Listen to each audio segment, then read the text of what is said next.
god, oh my god, oh my god, what's good? My fellow peasants, how you all doing? Some mind-blowing reveals have just kept circulating even after that juicy, succulent trailer. Anyone who's an FF7 fan, y'all been through the blender. We have had some insanity dropped on us. Not only the extent of that trailer, but what came out in the interviews, this being 100+ hours, 2 discs, 2/3 of it being total freedom and exploration. The scope of what they're looking to do with summons, they're adding a new one, never seen before, taking the story to a whole new level. And even little things like locations, revealing to us we're not going to be going to the same one. It's just a crazy amount. This has superseded my expectation of what I thought Square Enix would do. It's kind of even get to the point of what could do, like even in my wildest fanboy fantasies. And I've had a lot of them, guys, thought that they would do, because they have just revealed a huge detail on Zack's story, and we're going to fanfiction territory. We're going there. They are making my fanfiction. They've read it. If anyone who's been on my live streams, I've told you guys about this, but I spent about 1.5 years when I was supposed to be working at an aviation engineering company. I actually got told off by the CEO quite a few times because he'd catch me like dropping my fanfic page. And at one point I got a disciplinary because he saw me do it. And he asked me to pull it up. He started reading it. And he was reading one of the most embarrassing days of my life, to be quite honest. One of those where you'd sooner wished like you were watching porn at work and they just caught you. Because my Zack fanfiction was a what if Zack lived scenario. What if Cloud wasn't in the picture? In my scenario, I had him, he was the one who died at the Midgar Wastes.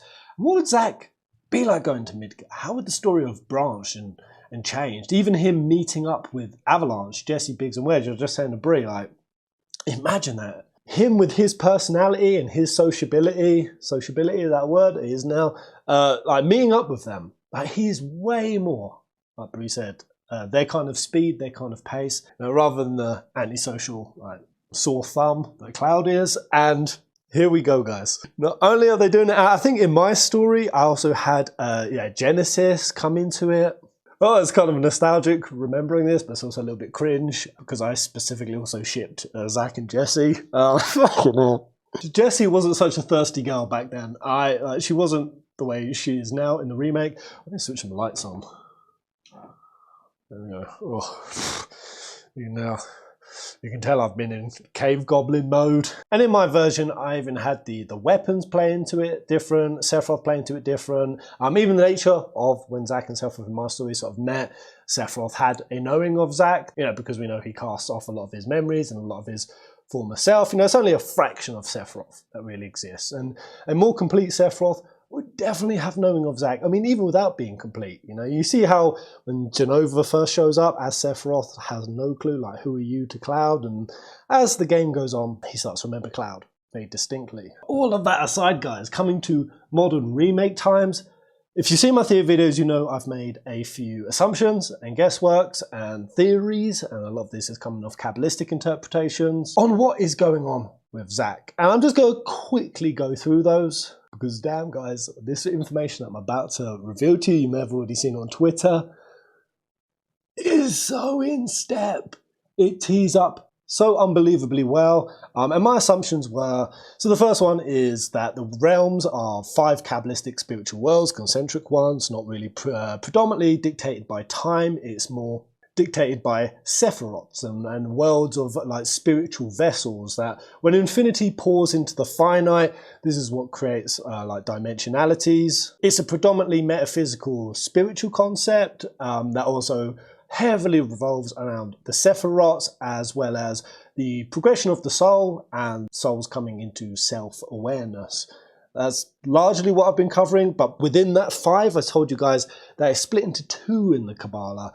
Tohu and Tikkun. Tikkun's the world of repair, the one that Aerith's opened, and Tohu, the one that Zack is still on, is going to be, like I've been saying, the worst timeline. This is how I described it. It's going to be the worst, darkest, most messed up version where Sephiroth has large control over it, if not entirely, and because it's so messed up, it's essentially a Clipoth. This is what is described in the Kabbalah as a spiritual world, vessel, concentric circle that has been corrupted. And Flypath is Tohu, and Tohu means world of chaos in the worst timeline. Then I've also said that I think Zack and Biggs are going to team up, and that we're going to see a significant portion of story with these. And obviously not just Zack and Biggs. There's going to be other characters, of course, in there. People who should not be in the real world. And that can really extend to anyone. I've said it could be Lucretia, anyone who's ever fallen into a coma space. It could be the Spheettes, it could be Shulk, it could be Shalua, it could even go as far as being Genesis. I would not be shocked at this point if Angeal is on Zack's line and he's played into the story. But what I've also constantly said is that because if you think of this not as like separate timelines, and one's closed off and one here, and you see it as actual concentric circles of spirituality, that going in the life stream, whether we do that in the Rebirth or we do that in the Remake, could be a doorway into each realm because they are interconnected still, even though there is a very significant difference between these two sides, and even time flows differently. That if this is all happening in the world of spirit, then we could see some crazy crossovers. Like when Cloud falls into the memory dive, as always the example I gave, he could wake up on Zack's line.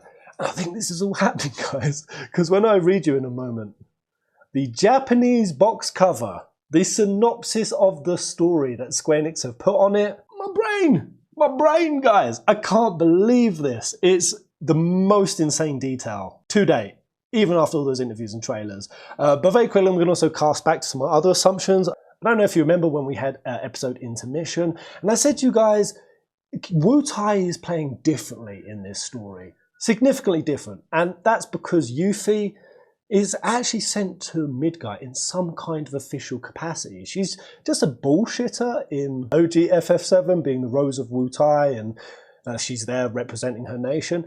That's not OG Yuffie. She's actually just a runaway kid trying to basically play as the hero, and that's what she's trying to nick the materia for. But in this, not only does it say she is sent in somewhat of official capacity, even Sonon, who accompanies Yuffie, and I said to you back then, that's nuts, because it heavily implies that the Goddo of Remake is not the same Goddo of OG, because Goddo in OG, he was a weak, kind of wristed pacifist, something that in OG, when we go to Wutai, Yuffie berates her father over, is that he did nothing. He just allowed Shinra to come in, strip their materia, strip their pride, and he's completely given up. And we do see in OG that Goddo kind of awakens to the regret of that.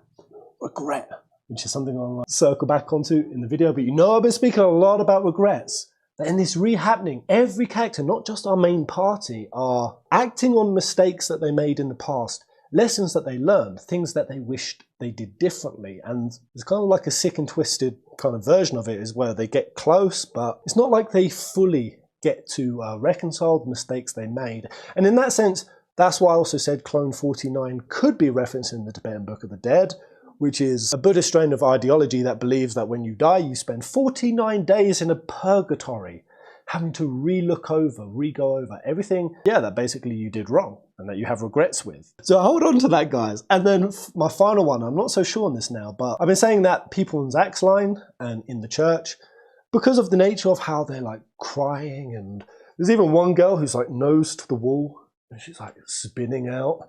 I've been saying that I believe they're whispers, that they are souls who should be dead, and that basically the life stream has been emptied out. It's been corporealized. The spiritual has been made into the material. But what's making me think that somehow Square Enix are making this even more nuanced and complex is after that latest trailer, is just seeing the nature of how Zack is entering Midgar. It seems like it's a completely new instance, as in, you could have thought at one point that Zack carried Cloud back to Midgar, because of course, we saw the Zack carry him across the waste happen pre-Sheveret Hakalim, which is the shattering that Sephiroth does, which in the Koala mix that Nitsa's its full. And because that happened that maybe there's a way it linked up to where we started in the remake, Zack carried him in and then somehow got sidetracked, or Zack's not full in the real world, so when he crossed through the white door in the church, he time jumped because time isn't acting normally for him. But it seems like, guys, it's even more than that. Zack is entering into Midgar on the fresh tornadoing of the city. So what happened at the end, that just makes it even more succinct, that I thought the month time discrepancy that you guys know I've been harping on about, Cloud being out of sync by a month. He was supposed to be ill for a month, he wasn't, Marco was in his place, and therefore you have to question, what happened to that month? Where was Zack for that month? But now him walking into Midgar and the tornadoes has happened. That's what we see at Sector 5. When he goes and he lumps Cloud onto Kyrie, look after my friend for a bit. That's Sector 5, and they're looking up at the screen, and we can kind of assume that they're looking at the report of the tornadoes that have happened over in Sector 0, 1, and 2. Now follow me, I know this is getting complex. I just think it's really important to add this context before we read the Zack story synopsis. As you also know that I spoke about the nature of Sector 5 being very, very important. That there's actually tremendous evidence to say that when the crew entered Destiny's portal, they entered at Sector 5 because not only have certain details like a cross and reactor stickers and the stamp and beagle have changed, like when the Nitzers fell and reconfigured the world, but the entirety of Midgar has been flipped. The Shinra building doesn't face the same way. Where we see in the Ultimania where they left, or left Midgar, it's heavily implied basically it's Sector 5, and that makes no sense because on the TV we see it's Sector 0, 1, and 2. So there's a total inversion of Midgar. But it's really important because Sector 5, again, 5 worlds of Kabbalah, loveless Act 5, the Gnostic implication of what 5 means. And even in the Kabbalah, when I looked at the meaning of 5, it said it's one of the most important numbers in the Kabbalah because it not only does it represent the pentad, but it also represents the turning point of human destiny. Oh, we're at Destiny's Crossroad. So 5 being the doorway to the spiritual world and the turning point of human destiny is very significant. Now, of all the sectors that Zack first then goes back into Midgar because he's still dirty. He's a dirty, roughed up boy when he goes and gives Cloud to Kyrie. Kyrie is in Sector 5. And then from that point, I wondered when he dropped Cloud with Kyrie, oh, is that when they separated? No. You see Zack clean himself up, meet Elmira. There's nothing to say that Zack and Cloud on this line are ever going to be parted. He's going to be with Cloud's body. Now, of course, if he has a higher mission to go on, and me and Brie have been riffing this, okay, but what's happening on Zack's line? Is he going to just look after Cloud? Obviously not. What's going to happen when he teams up with Biggs? Well, what's happened to Aerith from Elmira's point of view? Her daughter has just been loaded into a Shinra helicopter, her comatose body, and taken somewhere. When Biggs wakes up, he's going to see Tifa and Barrett have been taken somewhere. So the notion that they would team up, I said, well, what could happen there? Could they go to Nibelheim? Even if it's not all just about getting the crew's body, what if some higher purpose gets thrown onto them? Zack, Biggs, and whoever else could be on this line. And who could be throwing that higher purpose? Well, that instantly brought Sephiroth into my mind. Is Sephiroth going to be messing with us on the Rebirth line? But then also having a heavy foot and a hold in the realm that arguably he's just made, Tohu, the world of chaos, a Klipoth. Hold these things in your mind, guys, because here it is. The all-encompassing, juicy, mind-blowing, holy nip-nip-nips, googly-moogly woo story synopsis on the back of the Japanese pre-order. I guess someone's translated it, probably Urdu, shout out to you if it was you or whoever did it. And let's just go through this, guys. This is so telling. When Brie was yelling at me during that trailer saying Zack's going to play such a big role, this is blowing my mind. I could just tell. I could tell from the cover art, which is Cloud, Zack, and Sephiroth. You could tell from the steel case with Zack carrying Cloud. They're showing Zack's line on the steel case and on the regular box art, Zack. But then once you look at all of the implications of what could be happening with Zack, it's like, damn, is this not just going to be some tiny side story? We get the occasional exposition and cutaway to Zack, but it's going to be more significant. Well, let's just go through this. So, for years now, Shinra Electric Company have been providing the world of energy at the expense of the life stream, the river, whence all life flows and withers, and with it returns. I'm so excited, guys, I can barely speak. After storming the company's headquarters and engaging in a series of battles for the ages, Cloud and his companions leave Midgar and set out to the wider world. Once in the grasslands, they hop aboard chocobos and embark on a journey with an unknown destination. So, one paragraph for the planet and the basic plot of 7. One, almost cliff note of Cloud and the gang, and then bang. Here we go, the next 3 paragraphs. Meanwhile, Zack, beaten and battered from his fight against an army of troopers, hobbles across the wastelands into Midgar with a Mako-poisoned Cloud on his shoulder. Even the acknowledgement of Mako poisoning on Cloud is pretty significant. Cloud was once very Mako poisoned in one of the previous remake trailers, but in this he seems almost completely Mako poisoning free. He wasn't picked up by Tifa at the train station. He wasn't in the place where clone Marco 49 was. The Mako poisoning and the month time discrepancy has been weird, but the Cloud on this is Mako poisoned. But yeah, though he has managed to escape death for now, for now. When I couple that up with the very opening shot of the new Rebirth trailer, the world will survive, but will you? Showing that specifically on Zack's line. Oh my god, guys. They are really, really playing. Because I thought at first, you know, the world will survive, but will you? Could be a call to the ending of OG. AKA, we know that the planet endured. But what happened to humanity and whether they wiped themselves out or travelled somewhere else, that was the ambiguity. Did humans even survive the holy genocide? The planet would kill all humans if it didn't see it as useful? Or did they even just not learn lessons from our Advent children, build a proper new world? The Advent children basically didn't thrive. The Cetra ideology that Aerith was trying to sew back into children to create newer generations with awareness of life and the planet and the live stream, and basically humans not being a parasite on the planet, that they didn't learn their lessons, that failed. And I definitely had that feeling when, you know, Red 13 saw him and the pups in the canyon during the flash and said, this is the world if we fail here today. All of this implication that what happened in OG and arguably even Advent Children and whatnot, that was all considered a failure. The planet survived, but will you? Will humanity? But specifically them now saying that here and showing that on Zack's side, it's even seeming like Zack has temporarily had his fate subverted and is alive, but is it going to stay the same way? And the fact that they're flirting that with Zack at the same time that they're obviously saying Rebirth's going up to the Forbidden Capital, and Nomura's saying, you know, it's coming up to that scene, you know, the one we were anticipating, aka Aerith's death. So not only do we have the looming cloud of Aerith's death hanging over us, and will it happen? Will it happen the same? They're now looming it over Zack as well. Oh my god! Oh my god! I'm just gonna say, a few people saying that Zack is gonna die at the Forbidden Capital. Like in some other kind of way along this, you know, some people saying in place of Aerith. I don't know. My fucking brain is bamboozled. But anyway, he has managed to escape death for now. The ominous rift in the sky gives him little reason to rejoice.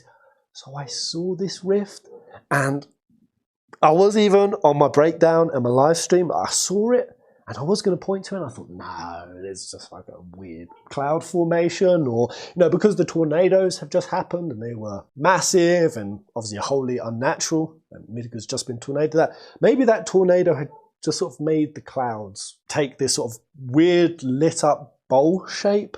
Like, so it jumped out of my mind, but, you know, I don't know how the fuck weather systems work. I live in the UK, we don't have natural disasters. I don't know what the fuck happens after a tornado. But no.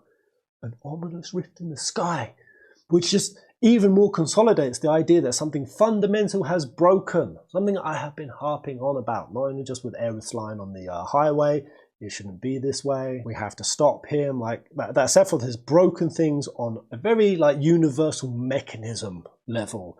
And I've pointed to what that mechanism is, again, the Chevrolet Hakalim, the breaking of a vessel, splitting it into World of Chaos and World of Repair, which specifically I've been thinking about that. Aerith opening Destiny's Portal and sending us onto Rebirth, like this being a way to buy the crew time, or a separate instance in which they can try to circumvent Sephiroth's buggering of everything up. Was that just something that Sephiroth didn't even anticipate doing, or anticipate her doing? Like did Sephiroth know she would open Destiny's Portal? Did he know she would take Cloud and Tifa and Aerith and Red and Barrett, their spirit bodies, essentially, which is exactly the predominant plot point that a lot of people miss. Cloud didn't actually go to the edge of creation, man. When we see him go through a live stream vortex, just like in OG, when we see like little Cloud, his ethereal form, or when the numerous times he falls in the live stream, like you see Cloud in spirit body, like shoot out of his body, do a couple of flips in the air, and I'm like, fuck off into the live stream. This notion that a spirit body can exist separate to its physical body, and that's why in the Rebirth we only saw their physical bodies, like Tifa's arm flop. And people saying, well, they're dead, they're dead. I was like, well, no, coma spaces, people can just have their spirit separate from their body. And the moment that they walk through Destiny's portal, I feel like if we went back and saw that, what it would look like on Zack's end, or on that end, is they walk through and then bam, their body's just collapsed. But yeah, anyway, the ominous rift, also being with the Shevra Hakalim, is that's Malkuth within Malkuth, 49, because that's the vessel that gets shattered. I said it, the 6 others, which is the number of times the Harbinger Pulse is, and we see a memory. 6 in the Kabbalah partially shatter, and only the Malkuth fully shatters, which is kingdom within kingdom, aka dimensionality within dimensionality, material world within material world, which is the distinction of the 2 lines we are seeing. And what will merge back at the end, the worlds will merge, that's what the reunion's about. Shit, bro. Yeah, the Malkuth is the one that fully shatters in the Kabbalah. And to basically see, not only in this story synopsis, but even in the trailer, a physical sign of that ominous rift, that breaking. Whoa! Woo! Anyway, this is where it gets real succulent, guys. Let's go read the whole thing, because I won't shut up otherwise if I just don't get through it. So the last paragraph, or 2, that is hardly the only threat facing the world. The Shinra Resistance Committee, backed by Wutai's interim government, declares war on the company. Figures shrouded in black robes carry with them the corpse of Genova, a veritable calamity from another world, and the weapons. Fierce and monstrous guardians of the planet have recently awakened. And amid this chaos, Sephiroth has set his plan in motion, thus ensuring myriad fates entwine and birthed anew.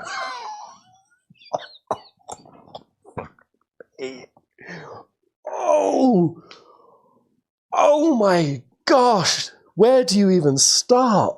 That is nuts. I mean, just like 60% of the story synopsis being dedicated to what's happening with Zack and his line, that right there just rips a hole through my mind. And just the possibility and what could be happening in the Rebirth, why it's 2 discs. Shit, man. I said before that, yeah, maybe because we've got Zack and Cloud's thing, that the 2 discs is a thematic split. It doesn't actually need 2 discs, because discs generally have the capacity to hold a lot of gigabitals. And would it really be necessary? Well, I mean, you can look on that side, we've got 2 worlds and they're going to merge and stuff. That 2 discs, yeah, it could be a thematic thing, but also just this being 100+ hours of story, mainline, with potentially 2/3 more of that being freedom and exploration. I mean, it's pretty hard to know exactly what the size and scale and scope of it is, but from what everything Square Enix have implied and what we're seeing, this is massive.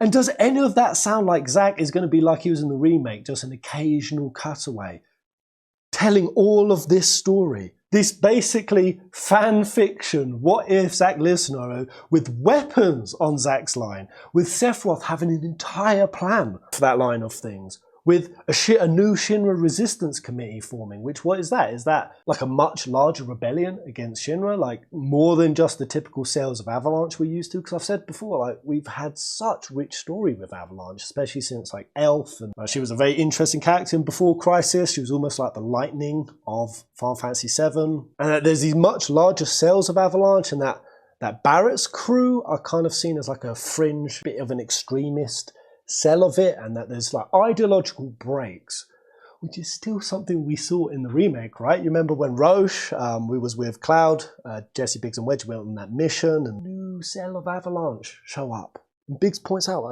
we don't get on that well with these dudes. That was really lodged in my mind ever since back then I started speaking more about Elf.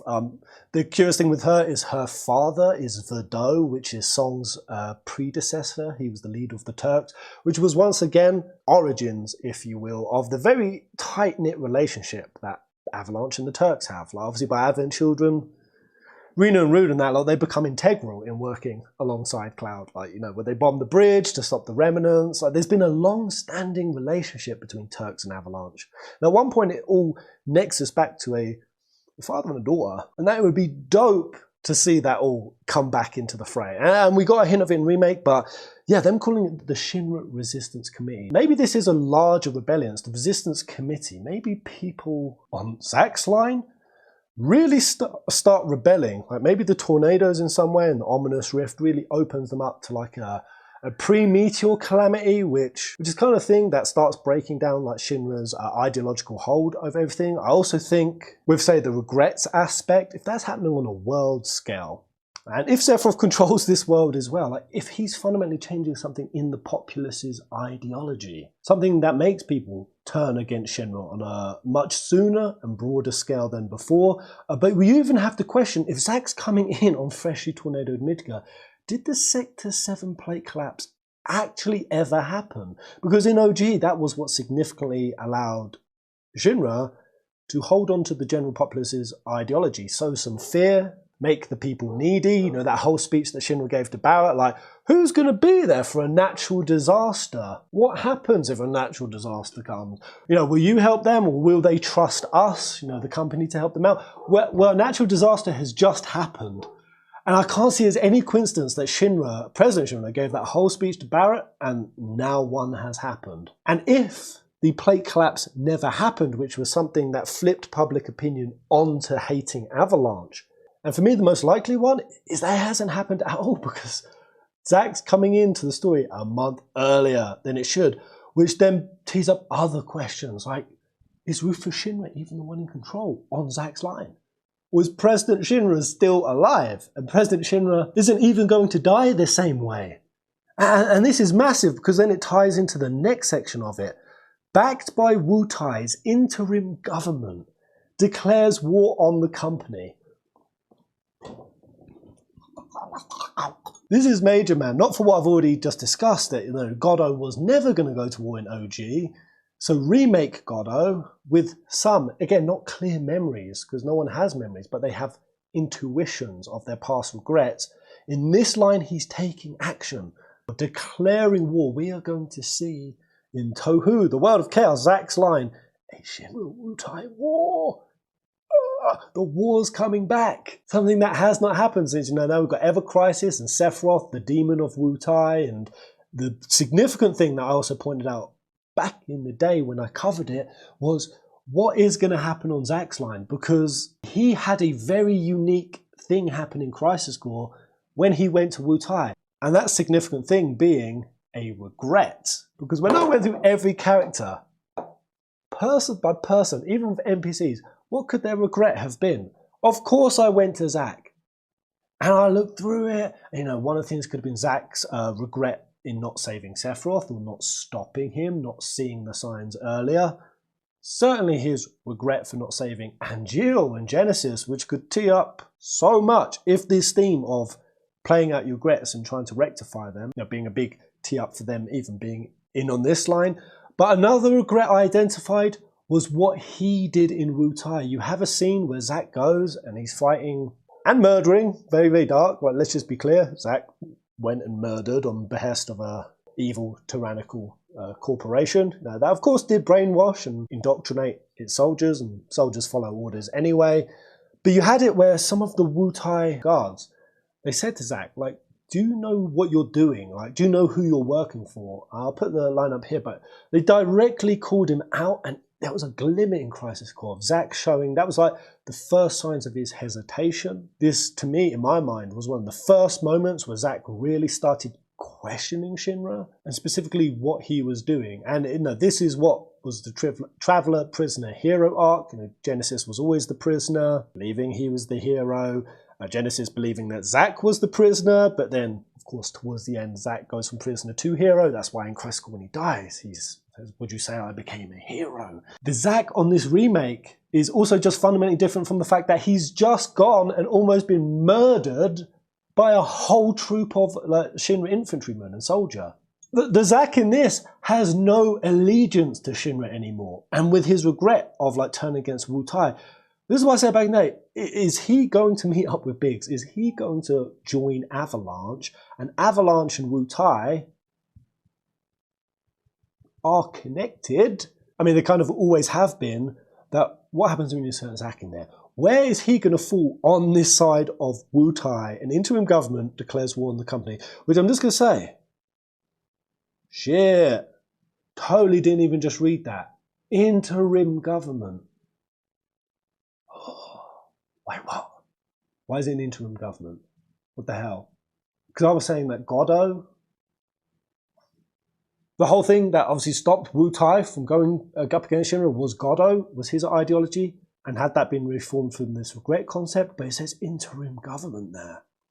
Does that mean that Godot has been usurped or murdered? Yo, something geopolitically destabilizing has happened over in Wutai. Whoa, who's pushing that? Who would push that? The biggest candidate for me, and I spoke about it, guys, is there is obviously a very clear connection between Nero and Yuffie. Yuffie is the next princess. No, and arguably one day would she be queen of Wutai? If Godot is, then technically this interim government, are they only interim because Yuffie is missing? Because Yuffie is gone. Yuffie's in Rebirth. She left towards Calm on the Chocobo. Holy shit, does this mean Yuffie is technically the leader of Wutai at this point and she's just not there to lead, so there's an interim government?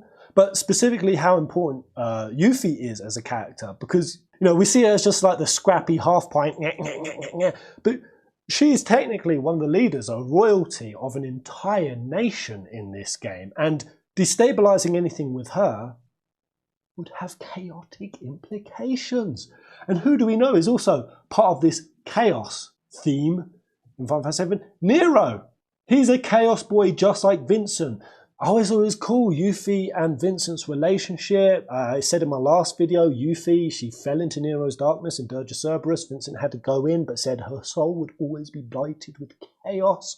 Why would Nero, in intermission, episode Yuffie, portal to a girl who had once been in his darkness and whose soul would always be blighted? Him nexusing through a void to Yuffie and murdering Sonon? That could have had way bigger implications in destabilizing this situation and bringing chaos into the world. Nero could be a part of that, and of course Nero and Weiss, who do we know from post-Dirge of Cerberus they're kind of in cahoots with? Genesis. Genesis came back from the live stream, picked up Weiss's body, said, brother, there's more for us to do. But with Genesis, he's specifically kind of working on behalf of the planet. He is a planet guardian in a sense, or at least that's what we think, because he still did have the Black Wing when he came to get Weiss.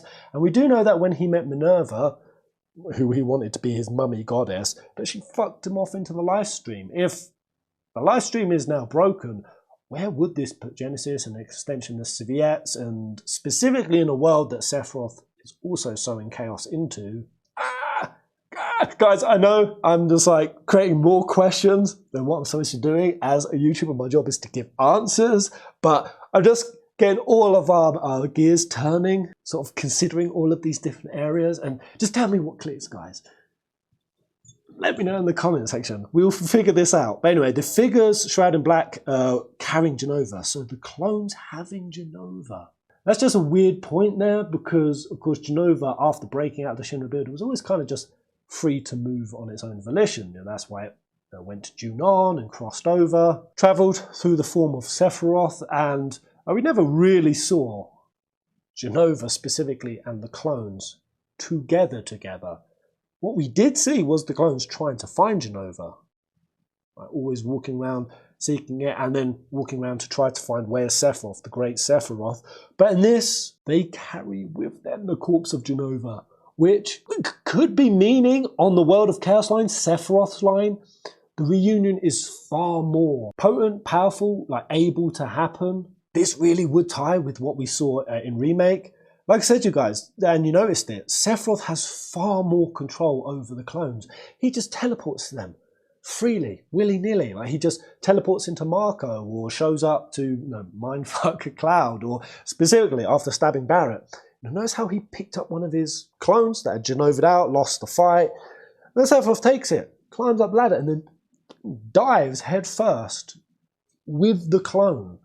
And all of this to me just showed that this is a far more powerful Sephiroth. He has more ability to utilize and position his clones wherever he likes, and he specifically put one in the care of Tifa, and basically that they are just a much bigger play. His pawns are they're like fucking knights at this point. I mean, damn, they're going to be bishops and maybe by then queens. And to say that they are now carrying with them the corpse of Genova, we really could be having a successful reunion. Another video insertion. I was just riffing with Brie about some details, especially on those clones being more powerful. Sephiroth hopping between them more. In Zack's line, they have Genova, something that never happened, implying they're more powerful, implying a successful reunion. And then it just dinged in my fucking mind. Hojo in the trailer. He said, "Oh, you've made it." What are you talking about? As you can see, your brothers down there are having a little get-together. They're our best chance of finding Sephiroth. Your brothers and sisters are down there. Well, he said just brothers. Just brothers. Which also makes no sense because some of those clones are female. Are they? Evan Townsend, Rufus's half-brother, his mother is a failed clone. No. We actually get the name of the failed clones in one Ultimania. Yeah, the Kid's Alright gives numerous names. I think there's 2 other women on there. So there are female failed clones. But Hojo says the rest of them, that didn't happen in OG. No. In OG, you show up and Hojo's like, "Oh yeah, you're the only little bitch boy that showed up." Because the others all yeet themselves. Yeah. We're going successful reunion. And a reunion is any part of Genova naturally tries to come back together. So this is completing Genova as well. Yeah. The implications are profound. Profundo. Oh my god. Very quickly before we go back to the video, your perspective after seeing everything with this synopsis of Zack. I kind of knew that Zack was going to have a huge part. They're teeing it up, but to the degree that it's happening, crazy. And to the degree that they're actually revealing. You're right. Yeah, I mean, it's obvious. More than right. I mean, it was obvious, but to the degree of being on the steel case, the box art, the 3/4 of the synopsis being about him. Cloud and the gang got a fucking cliff note in it. Well, that's the thing. We already, like I said, we already know what happens with them. We don't need too much about that. Oh my god. Right? Say again? So the meteor, when that gets summoned and stuff. Yeah. I wonder if that will be after the worlds merge. Jumping in again, my brain is blown because if there is a successful reunion, which is all Genova coming back into one piece, which, you know, I was said to Brie, well, why would Sephiroth want that? Because he has an ideological difference from Genova. Well, just like always, Genova and Sephiroth, they work alongside each other, where their goals split at the end. But what does specifically an actual reunion do? Well, we know 2 things. Not only does it recomplete Genova and going to make her mad powerful, but it's also where the worlds merge. And what's the difference between the world? It's upon us. The reunion. When worlds merge. I'm waiting, Cloud. Well, World of Chaos is entirely corrupted, basically full live stream. Like, if you imagine the totality of the live stream, 100%. And over the course of Advent Children and what they've done here, say 50%. Say they've got a critical mass of the live stream corrupted. That 50% of live stream is what causes a split. Shevarat Hakalim, tormented souls. Enough souls have tormented and gone into whisper form. They absorbed them, created the splits. And then in Aerith's realm, there's still some semblance of live stream, even just vicariously by Aerith being there. She's a representation of the live stream. Yeah. But what happens when the worlds merge? Well, is that the point where the live stream tips entirely into 100 corruption? Then that's the purpose. That's when they merge, because it's no longer split between impurity and pure. When it's full impurity, it merges back. Yeah. Then what does that look like? Well, that's where part 3 happens. And in OG, the latter section is where the meteor comes. But what happens? Holy's not strong enough to counter the meteor, so the live stream has to rally. True. But what happens if they have full control of the live stream and it can't rally? Everything's fucked. That literally lines up with what Sephiroth would plan. He knows why it failed. Oh, because the live stream came. Well, if we take that over, it can't come. Bam! This really fucking puts me back into the VR sequence God mode Cloud headset, which is, we saw Cloud and Sephiroth at the center when the meteor was about to hit. If not that actually happens, that's at least potentially them showing what they want to happen. I'm just thinking, man, if Cloud's at the center when the meteor actually hits, does some sort of mad soul absorption, like it actually absorbs full life stream, but Cloud is in some way connected to that by nature of being a part of that system, because he's connected to Genova. He'd be one of the clones at the reunion. Yeah. So he would have an influence and say, because even the battle for the minds of the clones is something that Genova and Sephiroth fight over. So Sephiroth equally is battling for the mind of Cloud. The reunion could actually be a whole amalgamation of all the clones, and that's just crazy. But not as crazy as this one, guys. The weapons. Fear's monstrous guardians have recently awakened. And if you read that, that is happening on Zack's line. Weapons are waking up in Zack's line. What the fuck? Oh my god, that really hurt. Ah. And also, oh my god, that's crazy. Well, when I said that this is Tohu World of Chaos and really the worst, most crazy out there stuff is going to happen on Zack's line, yeah, I thought Wutai could destabilize, thought we could have Genesis, I think we could have something on the soul level, like really making this level like utter just mania. I did not anticipate the weapons. They have recently awakened, which means not only is the time messed up again by the 1 month skip, the weapons don't wake up until far later in OG. They are waking up as early as this. Essentially, where OG FF7, like in the whole timeline, where that opens, weapons are opening on Zack's line here and now. And we got a question, why? Why? So there's two ways I look at this, guys. It's just a question of how much control does Sephiroth have on Tohu, Zack's line, the World of Chaos, which I'll just quickly say. Now, on the last line, amid this chaos, when I saw that C word, wow! Chaos! Chaos! Like they describe amid this chaos, it set me off, guys. So I've been calling it the World of Chaos. Sephiroth has set his plan in motion. So specifically that, talking in relation to Zack's line, because that's what that sentence structure is piggybacking off.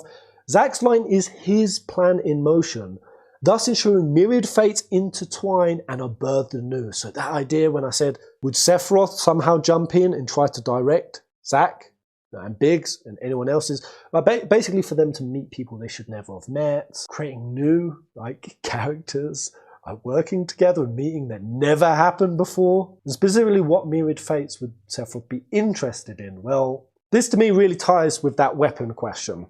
Because similar to Zack's surviving, right? We need to question, was that the planet's doing? Or was that Sephiroth's doing? Now, in my mind, up until this point, but Bree blew my mind this morning.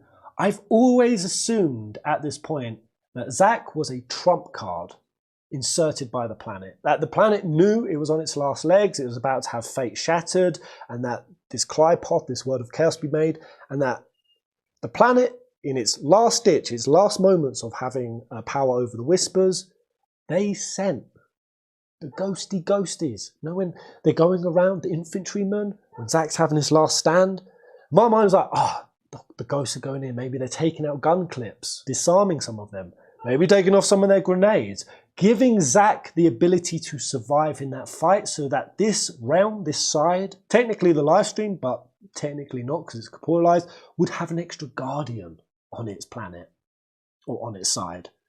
They were bringing back a guardian because that is what Zack is to the planet. Again, very few souls ever get to stay individualized in a live stream. Aerith is a unique, rare, one-off example, but so too is Zack. The planet kept him around for a purpose, and in that sense, as I always said, Zack being guardian of the live stream really, really fits as a descriptor for him. But what else is a guardian? Well, a word that Red used, I didn't know what it was tutelary. A weapon? Tutelary creatures, set only to appear when the planet is in grave danger. Tutelary beings of a planet, guardian, protector, or patron. In that sense, is Zack also not a weapon of the planet? Sent when it's in crisis. So you have Zack waking, like staying alive on this line that we could potentially be playing and having significant like secondary story.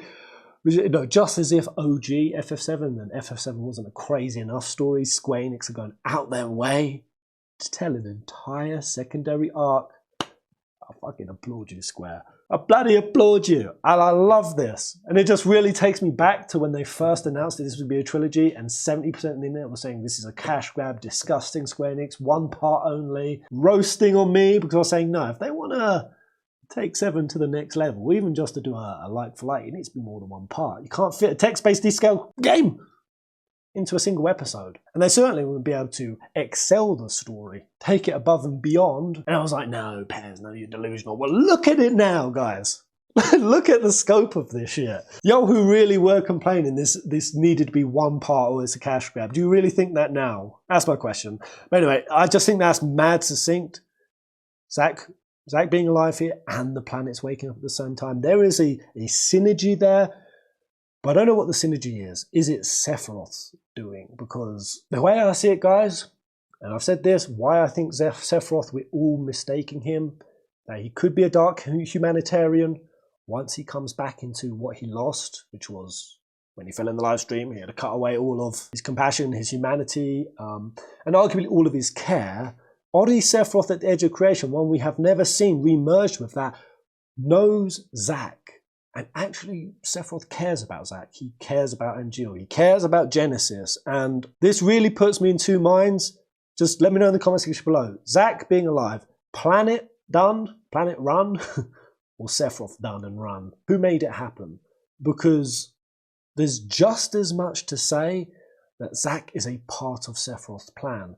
And that actually, what we saw when those whispers were going around those infantrymen in that final stand, they weren't taking bullets out of their guns and giving Zack the advantage in the fight. There's everything to say that the whispers were there to oversee that continued, that remained, that Zack did die. And that's what we saw the whispers only ever do. It's actually an assumption to say that the whispers were doing something against fate and overturning fate. No, they were there to enforce fate. That's what we saw them doing the whole remake.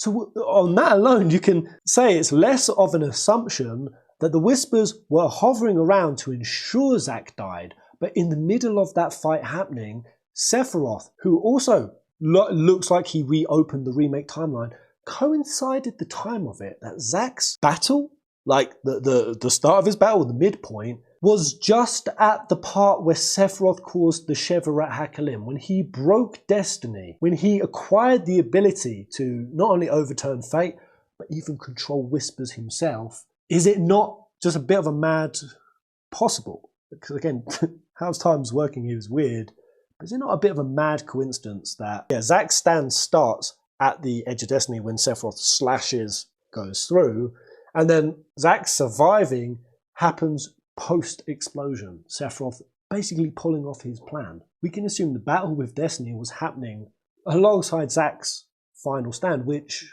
could mean Sephiroth was doing it almost entirely to keep Zack alive. Holy flippy nips. And I mean, it makes me wonder what that's for. Is it just to bring back his friend? Is it because Zack is connected to a living legacy? He's connected to a lineage of heroes that have the access to the White Wing, like Angeal, the lineage of the Buster Sword, which passes to Cloud, and therefore that lineage of what Cloud's strength isn't unique to just Cloud. When Sephiroth says at the edge of creation, lend me your strength, Zack is also a part of that strength, as is Angeal. And in a crazy roundabout way, it's the Bushido code of FF7. Those who transcend the fear of death kind of enter into like a new spiritual dimension. Sephiroth fears death, and I've long considered that Cloud is not just the only one who's part of Sephiroth's plan, but Zack too.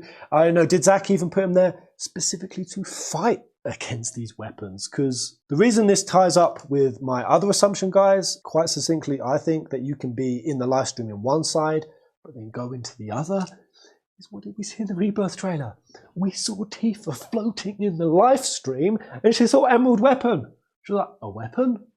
A weapon! Here in this synopsis, we hear that the weapons are awake on Zack's side, but on Tifa's side, when she goes in the live stream, she sees a freaking weapon.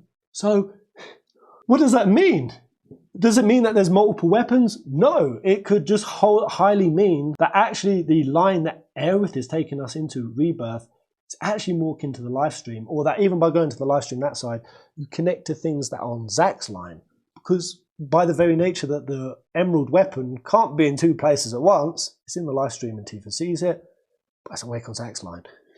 Wrap your mind around that, guys. And just for me at least, the way it really ties into my headcanons is, yeah, not only if you fall into the live stream on Cloud's side, so we could have Cloud and Zack actually meet up, other kind of crossovers happening, full creative freedom for Square Enix, but also just a long way to say that, yeah, Sephiroth, after acquiring like a hold over the planet and he can actually like control its mechanisms, yeah, if he was able to control the weapons not coming out of the live stream and staying in there, which is where they exist. They come out of the live stream in the Northern Crater.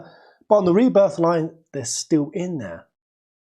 Then Sephiroth is stopping them from awakening.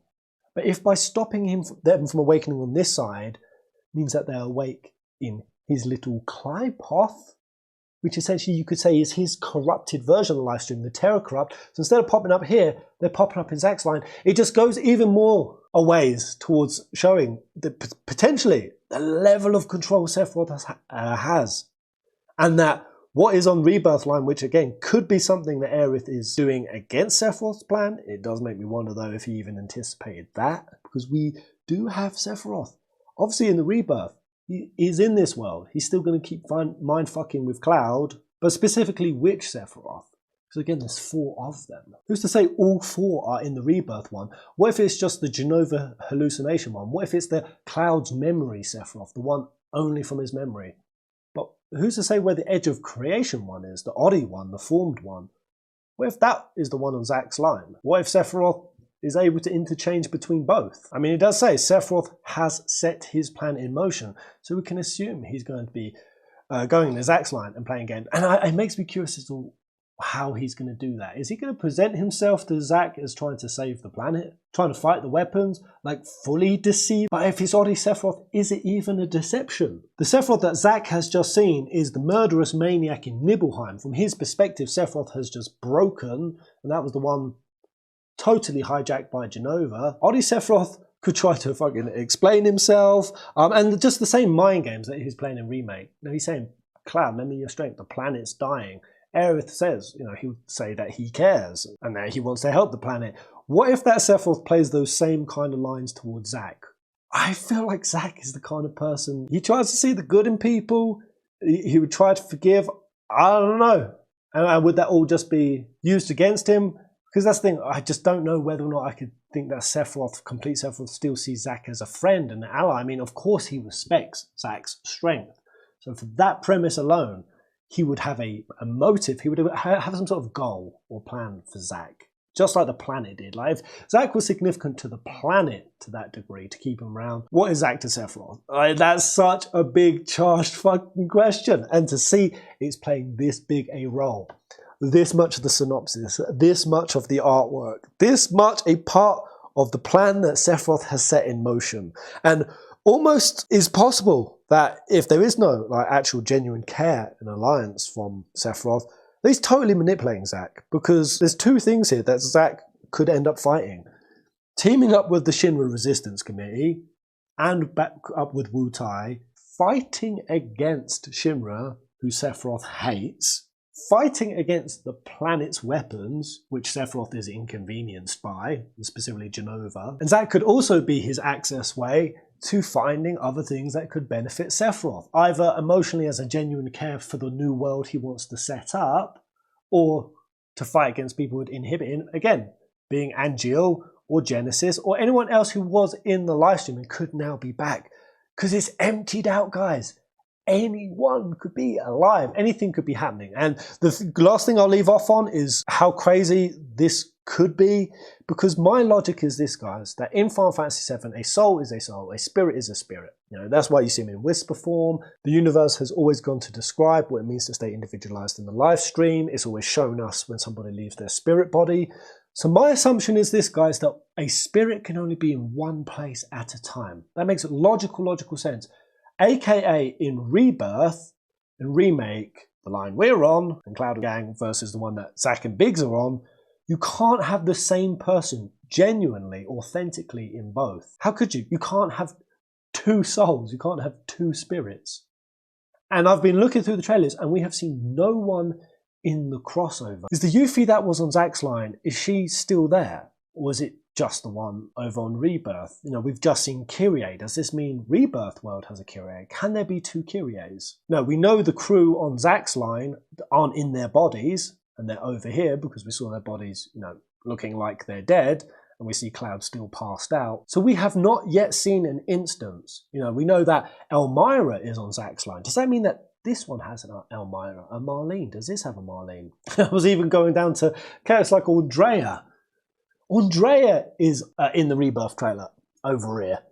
Does that mean that Andrea is no longer here? And man, when I start thinking about that, the gears of my brain start turning, because we know that Andrea is obviously in the Honeybee Inn, which is Sector 5, which is technically on Remake's line, again, where they entered Destiny's portal. Hence, it wasn't actually Sector 0, 1, and 2 on Remake. It was actually like 4, 5, and 6 that got tornadoed. When the tornadoes happened, did anyone who died on that line is now over here? What is death if both sides are now corporalized? I cannot fathom how we could have two Andreas, or two Yuffies, or two Kyries, because there's actually a lot to say that's not how it works. And basically what that means, because I saw some people say, I think it was Audrey, they posted a picture of Rufus, and when they read this synopsis of Zack's story, I don't blame you for thinking it, but you know, with the Shinra Resistance Committee and Wutai declaring war, Rufus and the Turks are always going to have a massive role to play in Zack's story. Well, who's to say that Rufus and the Turks are even in here?